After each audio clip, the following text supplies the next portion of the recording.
자, 일어나십시오.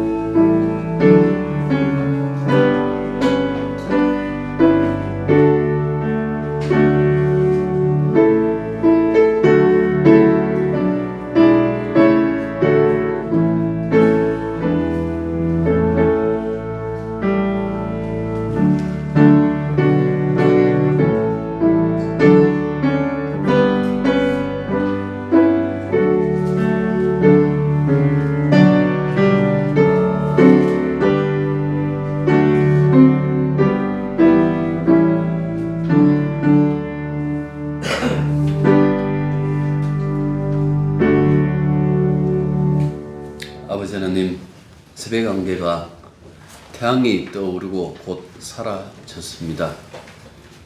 우리 마음의 모든 의심들, 흐릿한 것들, 그 모든 것들이 햇살보다 더 강력하신 아버지 하나님의 선하신 그 사랑으로 인하여 그 모든 것들이 다 사라지고 오직 우리 주님만 뚜렷하게 보이는 그 순간을 맞이할 수 있도록 도와주시기만 간절히 바라고 원합니다. 이 예배를 받아주시고 예배를 통하여 주님 주시는 그 말씀 안에서 우리가 주님과 함께 있음을 다시금 확인할 수 있도록 역사하여 주옵소서. 예수님 이름으로 기도드립니다. 아멘. 자, 하나님 말씀은 골로새서 1장 12절부터 14절까지입니다. 우리로 하여금 빛 가운데서 성도의 기업의 부분을 얻기에 합당하게 하신 아버지께 감사하게 하시기를 원하노라. 그가 우리를 흑암의 번세에서 건져내사 그의 사랑의 아들의 나라로 옮기셨으니 그 아들 안에서 우리가 속량 곧 죄사함을 얻었도다. 아멘.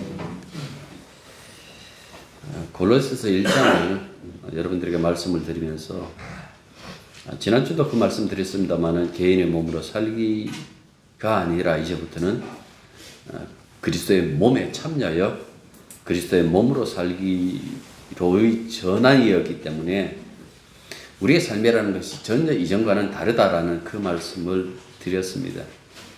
근데 예수님의 몸으로 산다라는 것은 지난주에 우리가 본 것처럼 하나님의 모든 이 능력을 우리들에게 공급하여 살게 만드시는데 그 능력을 공급하신 것 가지고 우리가 이 땅에서 신령한 어떤 은사를 막 발휘한다든가 혹은 예언을 한다든가 그런 것들이 아니라 고난을 견디고 이길 수 있도록 한다라고 그렇게 말씀해주고 계시는 거예요.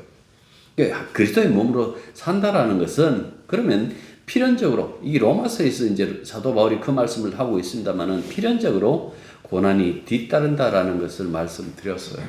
이것은 이 성경을 쓸 그 시기, 그러니까 이 주후 1세기의 어떤 그 교회의 상황, 313년에 밀라노 칙령에 의해서 이 국교가 되면서 이들이 이제 소위 말해서 발 뻗고 잘 수 있는 그런 환경이 되었는데 그 300년이라는 그 세월의 어떤 그 압축된 그 고난을 미리 염두에 두고 하시기 때문에 그 이후에는 이 말씀은 아무런 상관이 없는 것이 아니라 하나님 말씀은 항상 살아있다 그랬잖아요. 하나님 말씀은 어떤 한 시대만 어떤 적용되는 그 말씀이 아니라 그랬잖아요. 하나님 말씀이라는 것은 모든 세대에게 다 적용되는 말씀인데 그렇게 본다면 21세기를 살아가는 우리들에게도 여전히 무엇인가 하니까 바로 예수로 경건하게 살아가면 고난을 당한다라는 그 말씀입니다. 이 고난의 모습이 시대에 따라서 약간의 모양만 다르게 할 뿐 그 내용상은 동일합니다. 그 내용이 뭔가 하니까 예수 못 믿도록 하는 거예요.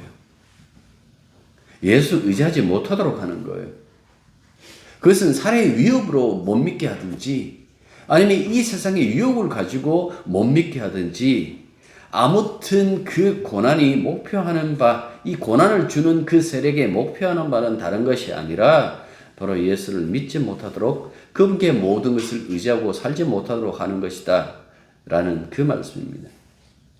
10절 하반절부터 보십시오. 보시면 그 얘기 돼요. 1년의 이 헬라어 분사들을 통해 가지고 주께 합당한 삶을 이렇게 기술하고 있는데 그 얘기를 했잖아요. 보시면 선한 열매 이야기. 그 다음에 하나님을 아는 것을 잘하게 하시고 10절 보면 그렇게 되어 있죠. 11절 보면 그 모든 능력으로 능하게 하시는 그 이유가 기쁨으로 모든 견딤과 오래 참음으로 이르게 한다라고 그렇게 말씀해 주고 있는 거예요. 그리고 마지막에 지금 다시 이 부분을 이 12절과 만약에 있는다라면 여러분들 12절 보십시오. 12절 보시면 감사하라고 이렇게 감사하게 해달라고 그렇게 얘기를 하죠. 누구에게? 아버지께라고 이렇게 얘기를 하고 있어요. 그러니까 앞서서 1년적으로 얘기했던 그 모든 것들이 하나님 아버지께 감사하는 것으로 지금 이 사도의 감사, 기도의 단락이 마무리됩니다. 12절이 11절에 붙기도 하고 12절에 붙기도 해요. 이 구절 자체가 우리가 이렇게 완전히 이렇다 단락을 나눌 수 있는 것이 아니라 이 11절에 붙기도 하고 12절에 붙기도 하는 애매한 그런 문법을 되어 있다라는 그 말씀입니다. 아무튼 새로운 단락으로 전환되는 그것을 어디서 찾을 수 있는가 하니까 여러분들 보시면 12절 보십시오. 처음에 보시면 우리로 하고 그렇게 시작하고 있어요. 앞에서는 그 이전에는요 너희가 너희로 이렇게 얘기를 하고 있죠. 그러니까 2인칭이었던 너희에서 1인칭 우리로의 이 변화예요. 왜 우리로라고 하는 거 하니까 이제는 골로새 공동체뿐만 아니라 예수 믿는 모든 공동체 그 공동체를 포함해서 지금 이 이야기를 하고 있어요. 그래서 12절부터 14절까지 이걸 그 다음에 15절부터 보면 창조와 구원 사건의 의ጥ으신 그리스도라고 이렇게 제목을 붙일 수도 있어요. 처음 창조와 혹은 새 창조의 주관자이신 그리스도라고 할 수도 있고 에베소서의 말씀을 만약에 갖고 온다라면 그리스도의 찬송, 그리스도를 찬양하는 그리스도 찬가라고 이렇게 할 수 있는데요. 이 그리스도의 찬가 15절부터 이렇게 20절까지 가는데 이것에 들어가기 위한 일종의 인내송, 우리 예배 드리기 전에 보면 인내송하고 626장하고 이렇게 부르잖아요. 이것처럼 일종의 인내송이다 하고 일부 학자들은 말씀하고 있어요. 초대교회가 이 신앙 고백을 재현했다라고 그렇게 얘기를 해요. 근데 명확한 증거는 없어요. 그때 예배 이 주보가 우리처럼 이렇게 남겨둔 것도 아니기 없는데 그만큼 이 말씀이 중요하다라는 그런 이야기겠죠. 아무튼 사도가 하나님께 감사드리라는 것은 그것도 그냥 감사가 아니에요. 기쁨으로 가득한 그 감사를 드리라고 한 것은 여러분들 다른 것이 아니에요. 하나님이 우리 위해서 어떤 일을 행하셨는가라는 그 말씀을 두고 얘기를 하고 있는 거예요. 우리의 감사가 늘 여기에 있는 거예요. 그냥 습관적으로 하나님 아버지 감사합니다. 무엇을? 라고 이렇게 하나님 만약에 여러분들에게 물으시면 대답을 하셔야 돼요. 그냥 습관적으로 하나님 감사합니다. 네 감사는 뭘 감사하는 것인데 그 깐깐하게 말씀하신다라는 그 얘기예요. 왜 그러니까 성경에 나오는 그 모든 찬양과 감사는 하나님의 행위를 두고 얘기를 해요. 이게 굉장히 중요해요. 창세기 1장부터 하나님의 행위가 나타나잖아요. 태초에 하나님이 천지를 창조하시니라. 하나님의 행위의 선포부터 시작해요.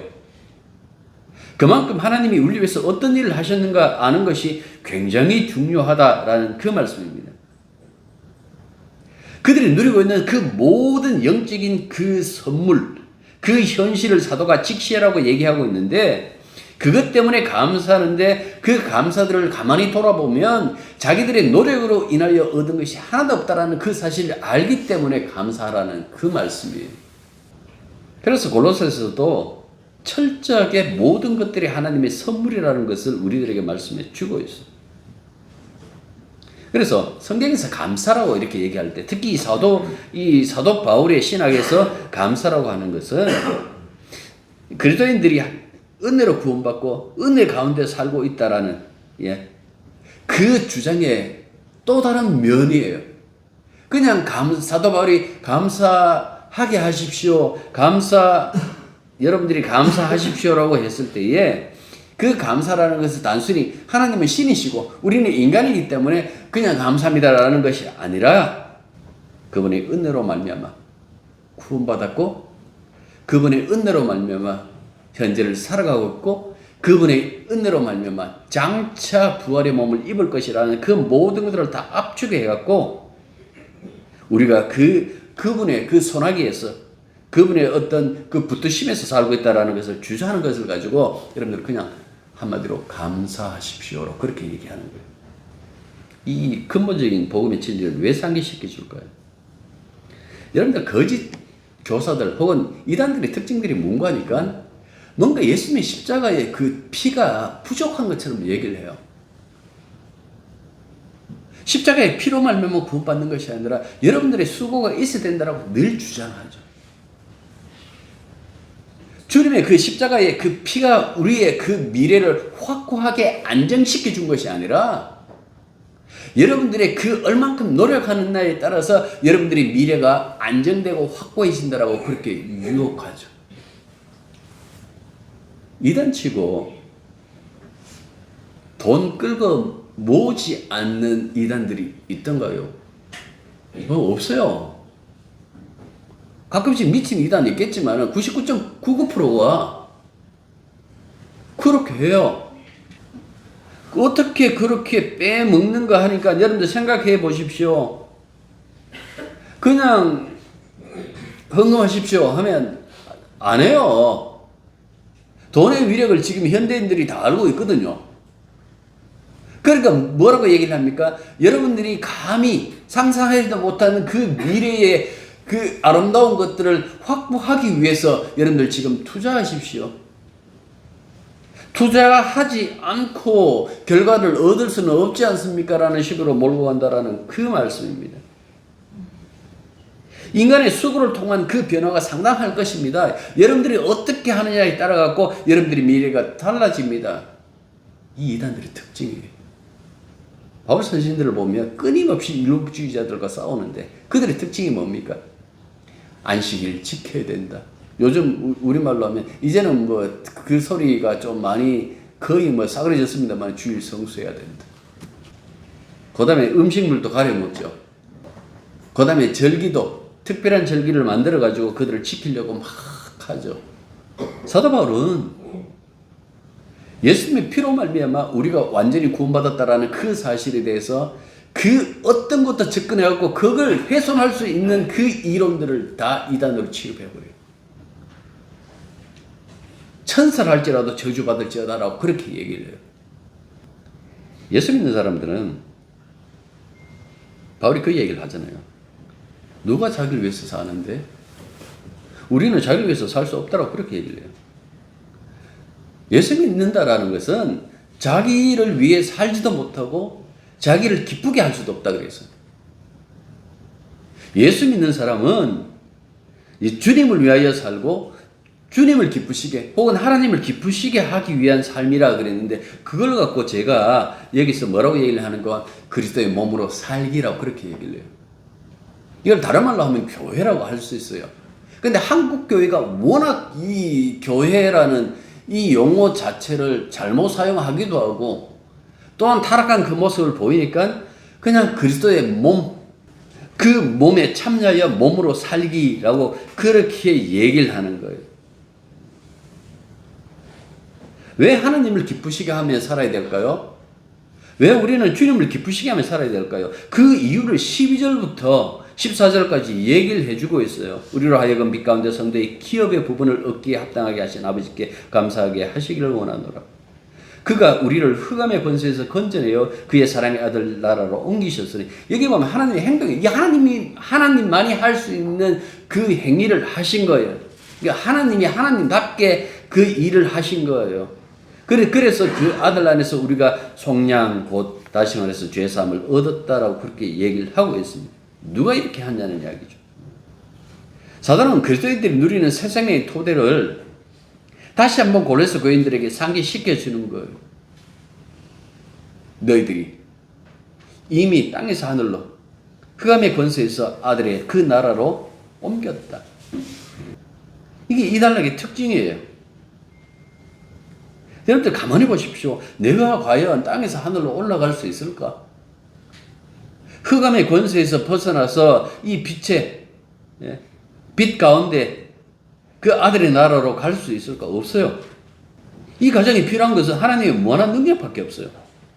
하나님은 죄인들이 하나님의 백성에 합류하기 위해서 합당하다고 생각되는 것을 하나님이 친히 제공하셨다라는 그 말씀입니다. 이 말씀을 가만히 보시면 이 사도 바울의 묘사가 굉장히 정교하게 나타나고 있어요. 문자적으로는 빛 가운데 성도의 기업의 부분을 위하하고 이렇게 얘기를 하고 있죠. 여기서 보면 바울이 그런 얘기를 해요. 이 분깃, 여기 보면 부분으로 나와 있어요. 번역을 메리스라는 그 헬라어 단어인데 부분하고 이렇게 부분하면 기업의 부분, 기업의 일부라는 뜻인가? 분깃이라는 뜻이에요. 그 다음에 기업이 나오죠. 클레로스. 사실은 이 메리스나 클레로스나 이 의미가 겹치는 단어예요. 모두 때로는 몫으로, 여기처럼 부분으로, 분깃으로 그렇게 번역된다라는 그 말씀입니다. 이 단어는요, 70인역이 뭐냐니까 또 말씀드린다면 주전 한 3세기 경에 구약 성경을 헬라어로 번역한 것을, 이 히브리어로 된 것을 헬라어로 번역한 것을 70인경하고 이렇게 얘기해요. 예수님 시대에 구약 성경은 거의 70인경을 인용했다, 봤다라고 이렇게 생각하시면 되겠습니다. 그래서 신명기 10장 9절 보시면, 자, 신명기 한번 펴보십시오. 그러므로 레위는 그의 형제 중에 분깃이 없으며 기업이 없고, 요 단어 자체 분깃, 기업이 나오죠. 분깃, 메리스, 아까 우리가 봤던 그 골로새서에 나왔던 부분으로, 그 다음에 기업, 플로레스, 이 단어가 나와요. 내 하나님 여호와께서 그에게 말씀하신 같이 여호와가 그의 기업이니라 라고 이렇게 얘기를 하고 있어요. 이 단어는 이스라엘이 땅 안에 들어가고, 이스라엘이 가나안 약속의 땅에 들어가잖아요. 그래서 이스라엘 지파에게 분배되는 땅을 분배하잖아요. 그때 사용된 단어다라고 그렇게 얘기를 해주고 있는 거예요. 그러니까 그들에게 분배된 것, 그들에게 주는 유업 혹은 기업, 요즘 말로 하면 유산, 부모의 유산 하듯이 유산하고 이렇게 얘기를 해주고 있어요. 구약성경 보면 이스라엘이 가나안 땅에 들어가고 모든 지파, 모든 가문에게 다 땅을 나눠줬어요. 그래서 이 땅 모티브가 구약에서는 굉장히 중요해요. 이들이 포로로 잡혀가고도 다시 어디로 돌아와요? 가나안 땅으로 돌아와요. 하나님 자신들이 준 기업이다라고 이렇게 생각을 하기 때문에. 그런데 신약에서는 더 이상 땅이 중요한 모티브가 아니에요. 신약에서는 영적 특권으로 설명해요. 그걸 한마디로 이렇게 얘기를 합니다. 너희가 하나님의 자녀가 되었다. 아들들 그랬잖아요. 왜 딸들랑 하고 아들들 했을까? 그 당시에는 거의 아들들에게만 상속했기 때문에 그 아들들이라는 것이 상속 개념으로 사용했다라는 말씀이에요. 하나님께서 우리들에게 영적 특권을 상속했다. 그게 뭘까요? 이제는 땅 필요 없어요. 왜요? 진정 원하는 그 하늘. 하나님께서 성도들에게 하늘 주시기로 약속하셨기 때문에 이제는 땅을 상속받는 것이 아니라 하늘을 상속받기 때문에 여러분들 그렇게 얘기를 해요. 그래서 에베소서 우리 강의 들었잖아요. 그 1장 3절에 보면 모든 신령한 복이라 그랬어요. 그 모든 신령한 복이라는 것이 우리들이 받을 유업이고 기업이다 라는 그 얘기를 해주고 있는 거예요. 사도는 보면 다시 이 골로새서 갈게요. 1장 보시면 그 얘기를 해요. 빛 가운데서 우리의 길이 빛 가운데서라고 그렇게 얘기를 하고 있어요. 생각해 보십시오. 왜 빛 가운데서라고 할까요? 13절 보시면 흑암의 권세라고 하고 있어요. 명백한 대비하고 있잖아요. 빛의 영역, 빛의 나라, 그리고 흑암의 권세, 흑암의 나라. 성도들이 받을 유업의 몫이 이 흑암의 권세에 속한 것이 아니라 빛의 나라 안에 있다라는 그 말씀입니다. 그러니까 여의도 순복음교회에서 늘 얘기했던 뭐 삼박자 축복 얘기하면서 땅에서 잘 되는 거 그 얘기를 했을 때에 왜 거기 이단성을 가지고 있다라는 그 얘기를 했는가라는 것을 여러분들 기억하십니까? 흑암의 권세에 있는 것이 아니라 이제 빛의 영역, 빛을 우리들의 그 몫으로, 유업의 몫으로 받는다라는 그 말씀입니다. 그래서 보십시오. 옮겼다라고 했잖아요. 13절 보십시오. 그 흑암의 권세에서 그의 사랑의 아들의 나라로 옮기셨으니 예수 믿는 사람들은 신분 자체가 달라졌다 그랬잖아요.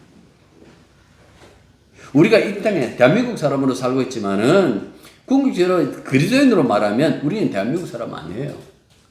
몸뚱아리는 대한민국 사람으로 살고 있지만은 우리는 하나님 나라에 속한 사람으로 살고 있다라는 그 말씀이죠. 왜? 그 나라만 빛의 나라예요. 나머지 이 세상에 미국이든 뭐든 아무튼 다 그놈이고 다 이것은 흑암의 권세라고 그렇게 얘기를 하고 있다라는 그 말씀입니다. 이 이동작전을 쓰신 거예요. 우리를 더 이상 이 흑암의 권세 속에 두지 않고 우리를 빛의 나라로, 사랑하는 아들의 나라로 이동작전을 써서 건져내시고 옮기셨다라는 그 말씀을 하고 있는 거예요. 자, 이집트에서 끄집어내었습니다. 어디로 옮겼어요? 하나님께서 가나안 땅에 옮기셨어요. 이게 구약이에요. 신약은요, 어둠의 권세에서 어디로요? 빛의 나라로, 사랑하는 그의 아들의 나라로 옮기셨다. 이걸 갖고 종말의 출애굽, 새로운 출애굽. 앞에 이집트에서 가나안 땅 옮기는 것은 예전약 구약이라고 그러고, 흑암의 권세에서, 이 죄의 권세죠. 흑암의 권세에서 우리를 그 아들의 나라, 의의 나라, 빛의 나라, 빛이라는 것은 의롭다, 의라고 이렇게 생각해요. 주의 말씀이 내 발에 빛이오라고 했잖아요. 그 의로움을 얘기하면 되는 거예요. 빛 하니까 그냥 뭐 천국에는 다 뭐 어떤 불을 킬까? 그런 것이 아니라 의로 가득한 그 나라로 옮기셨다. 이걸 갖고 새 언약, 신약이라 그렇게 말해요. 자, 구약 다시 한번 가볼게요. 왜 이게 중요한 거니까 구약 6장, 출애굽기 6장 6절부터 8절 한번 보십시오. 그러므로 이스라엘 자손에게 말하기를 나는 여호와라 내가 애굽 사람의 무거운 짐 밑에서 너희를 빼내어. 여러분들 골로새서 1장 13절을 기억하시면 돼요. 그의 노역에서 너희를 건지며, 그것도 있죠. 편팔과 여러 큰 심판으로부터 너희를 속량하여. 이 14절에 속량이라는 단어가 나왔죠. 골로새서 1장 14절에 너희를 내 백성으로 삼고 나는 너희의 하나님이 되리니 나는 애굽 사람의 무거운 짐 밑에서 너희를 빼내 너희의 하나님 여호와인 줄 너희가 알지어다. 내가 아브라함과 이삭과 야곱의 주기로 맹세한 땅으로 너희 인도하고 그 땅을 너희에게 주어 기업을 삼게 하리라. 나는 여호와라. 우리가 앞서서, 자 다시 골로새서 1장 갑니다. 여기에서 읽었던 그 모든 단어, 중심적인 단어들이 여기 다 나왔어요. 건진다, 속량한다, 기업, 이 단어들이 다 나왔다라는 그 말씀입니다. 그러니까 출애굽기 6장은 하나님의 그 출애굽 사건을 요약해서 설명하고 있더라면 지금 골로새서 우리가 읽었던 12절부터 14절, 1장 12절부터 14절까지의 이것 역시 마찬가지죠. 우리가 흑암의 권세의 종살이 상태에서 우리를 건지시고 속량하시며 가나안 땅을 기업으로 주는 것처럼 우리에게도 하나님께서 하나님 자녀의 그 권세를 위협으로 주셨다라는 그 말씀입니다. 그래서 이 출애굽기뿐만 아니라 이사야서, 사도 바울이 이사야서를 굉장히 많이 이렇게 인용을 해요. 인용을 하는데 워낙 이 이사야서가 이 신약에서 가장 많이 인용하는 이사야, 다음에 시편 이렇게 인용하는데 그만큼 중요한 거니까요. 여기도 보면 속량, 바벨론, 그 다음에 이사야서는 이 출애굽 아니고 바벨론 포로에서 건져내 갖고 자기 이 백성들을 당신이 주신 그 땅으로 다시 옮기는 그것을 묘사해요. 그러면서 그들을 향해서 이방의 빛이다라고 이렇게 얘기를 한다고요. 그러니까 이런 표현들 속에서 새로운 어떤 이 출애굽에 대한 그 이야기를 우리들에게 설명해 주고 있는 거예요. 구약 출애굽기 경험. 이거는 궁극적으로 새 출애굽을 위한 어떤 그 패러다임이었죠. 그러니까 구약에서 그 건지심은 궁극적으로 오늘날 우리들을 건지기 위한 하나의 모형이었다라는 그 말씀입니다. 땅으로 육체로 기현하는 것 아니에요. 이제는. 그래서 늘 영적으로 신약은 설명합니다. 그래서 어떻게 보면 육체적으로 구원받고 육체적으로 어떤 기업을 얻었던 그때의 그 상태보다도 힘들 수가 있어요. 그래서 성경에서 항상 그런 얘기를 합니다. 성령으로. 우리 생각에는 하나님 우리 눈에 똑바로 보일 수 있도록 뭔가 해주면 내가 확실히 믿겠다고 그렇게 다짐하잖아요. 못 믿습니다. 여러분들 몸뚱아리 믿으면 안 돼요. 우리는 우리 몸뚱아리 믿으면 안 돼요. 이게 굉장히 변화가 심해요. 구약의 그 수천 년의 역사 속에서 뭘 보여줬습니까? 그들 눈에 보여달라는 대로 보여주고 역사가 일어났지만 그들 하나님 안 믿었어요. 주님 안 믿었어요. 그런데 우리가 믿겠다고요? 아니요. 이 사람들은 오히려 그 삶의 환경이 굉장히 단순했지만 지금 굉장히 복잡하잖아요. 단순한 상태에서도 못 믿는데 이 복잡한 현실을 만나고 있는 우리들이 그냥 보여주면 믿겠다고요? 못 믿습니다. 그래서 신약은 끊임없이 믿음을 이야기를 하는 거예요. 믿음을 공급하시고 성령으로 우리를 붙잡고 있는 그 얘기를 하고 있는 거예요. 이 영적인 속량이 굉장히 중요하다는 그 말씀이죠. 사도 바울이 이 골로새서가 바울이 썼다라면 이 사도 바울이 얼마나 이것이 큰 영향을 주는지 그 얘기를 해요. 어디서 사도행전 보면 26장 보면 그 말씀을 해요. 12절부터 18절까지 말씀인데 제가 읽을게요. 그 일로 대제사장의 권한과 위임을 받고 다메섹으로 갔나이다. 왕이여 정오가 되어 길에서 보니 하늘로부터 해보다 더 밝은 빛이 나와 내 동행들을 둘러 비추는지라 우리가 다 땅에 엎드러짐에 내가 소리를 들으니 히브리 말로 이르되 사울아 사울아 내가 어찌하여 나를 박해하느냐 가시체를 뒷발질하기가 내게 고생이니라.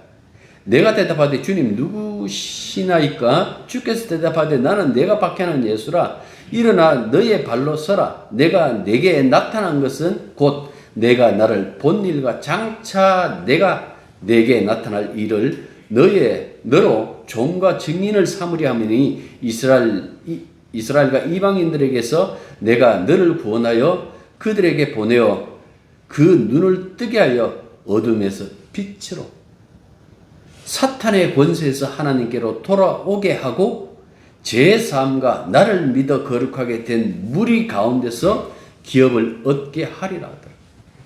우리가 상했던 이 골로새서의 그 말씀들이 이 뒤편 부분에 다 나와요.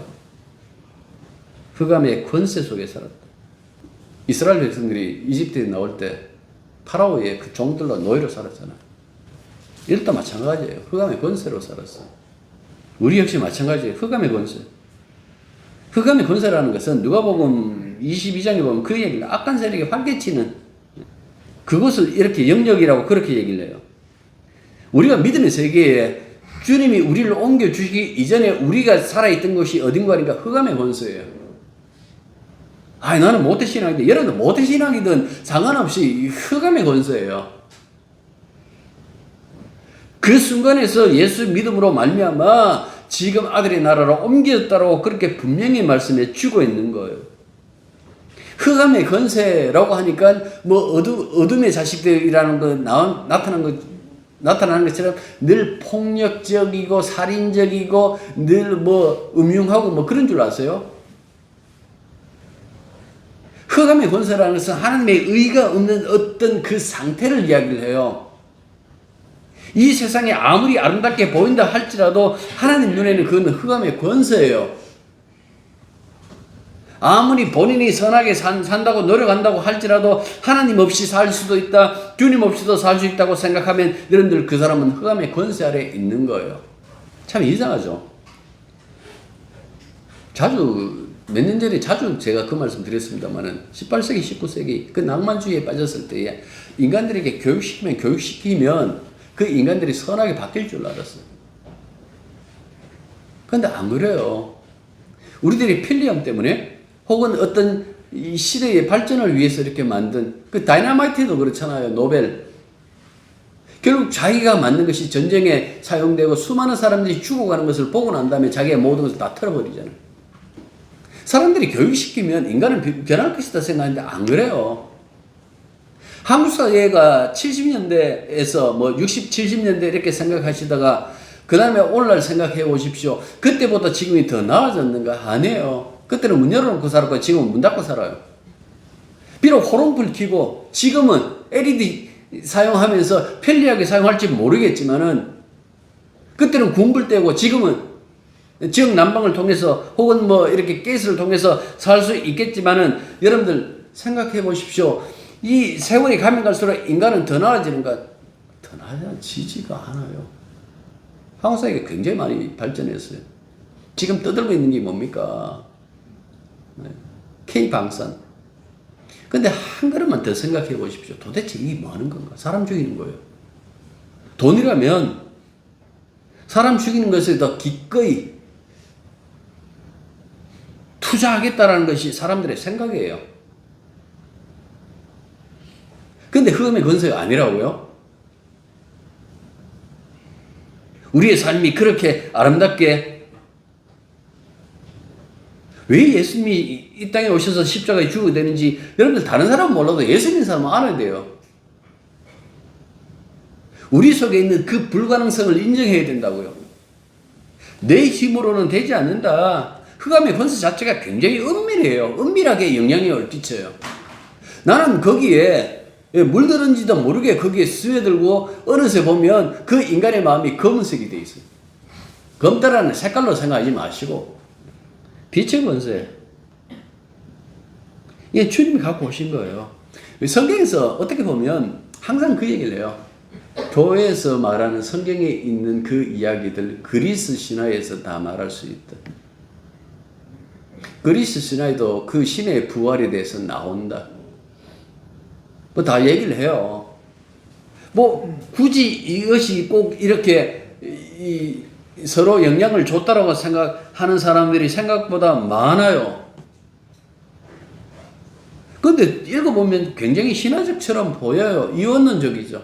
빛이냐 어둠이냐. 흑백 논리를 이원론적이고 신화적으로 이렇게 해놨는데 왜 그럴까요? 왜 이렇게 설명할까요? 여러분들 인간이 무지하기 때문에 그런 거예요. 영적 세계에 대해서는 굉장히 무지해요.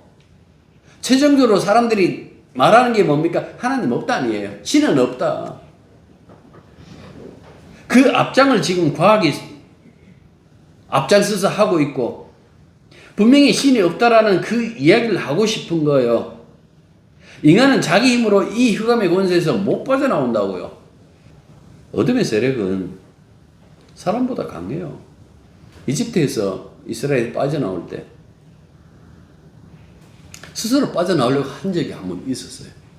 모세. 나이 40대에. 자기 민족 알았겠죠. 자기를 낳은 엄마가 유모처럼 이렇게 자기를 키웠으니까. 그 이집트 사람에게 고통받는 것을 보고 그 이집트 사람을 죽여버립니다. 그런데 그 일로 인하여 자기 민족까지도 모세 편을 들질 않아요.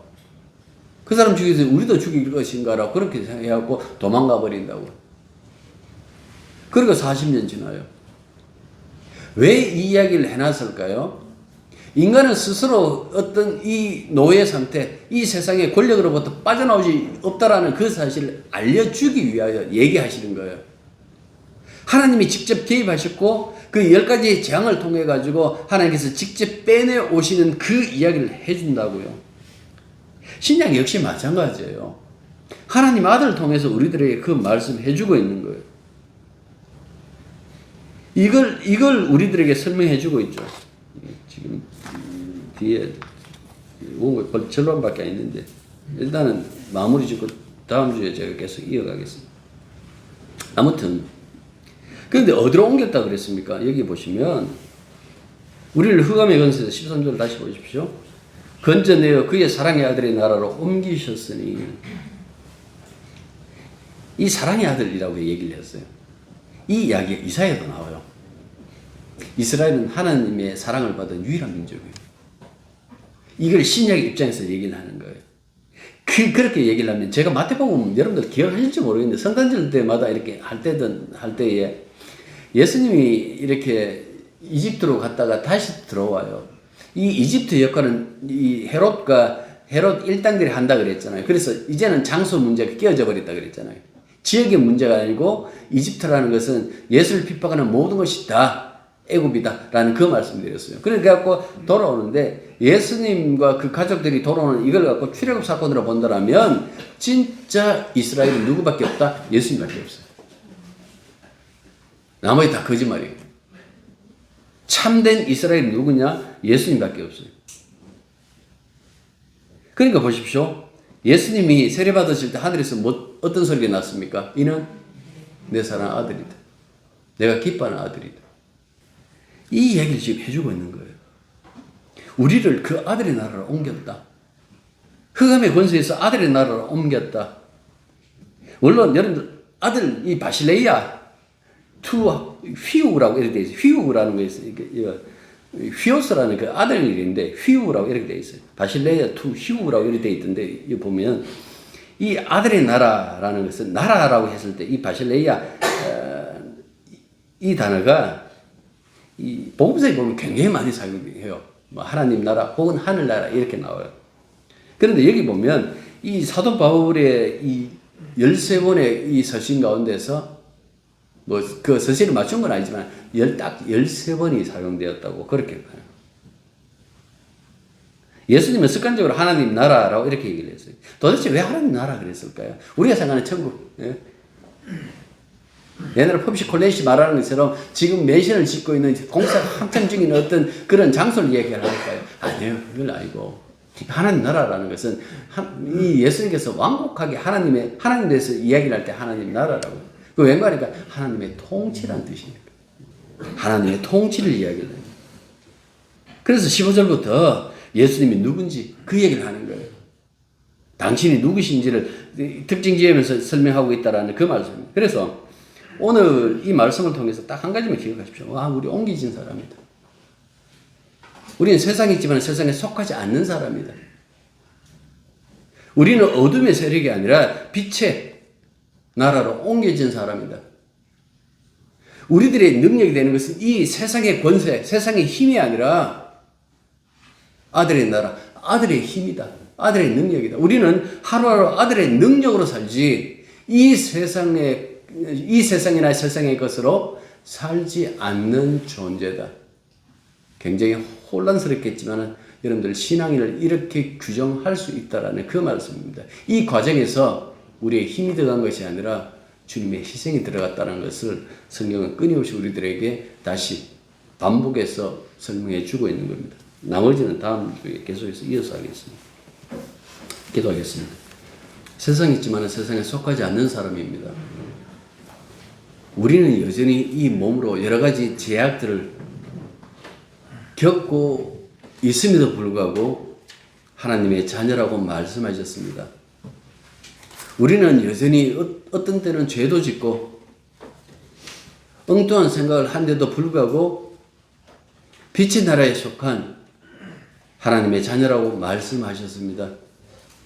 이 모든 것들이 우리가 때로는 깨닫지 못하는 것은 내 발로 스스로 나온 것이 아니라 주님의 희생으로 말미암아 하나님이 일방적으로 우리를 옮겨 주셨기 때문에 때로는 깨닫지 못하고 혼란스러워하고 마음에 여러 가지 힘든 그 생각을 가지고 있지만은 주여, 우리 몸의 반응과 상관없이 우리는 이미 옮겨진 사람이라는 그 사실을 깨닫고 하나님 백성이라는 그 은혜의 사실을 잊지 않도록 늘 주의 성령으로 우리를 감동케 하시고 이끌어 주시옵소서.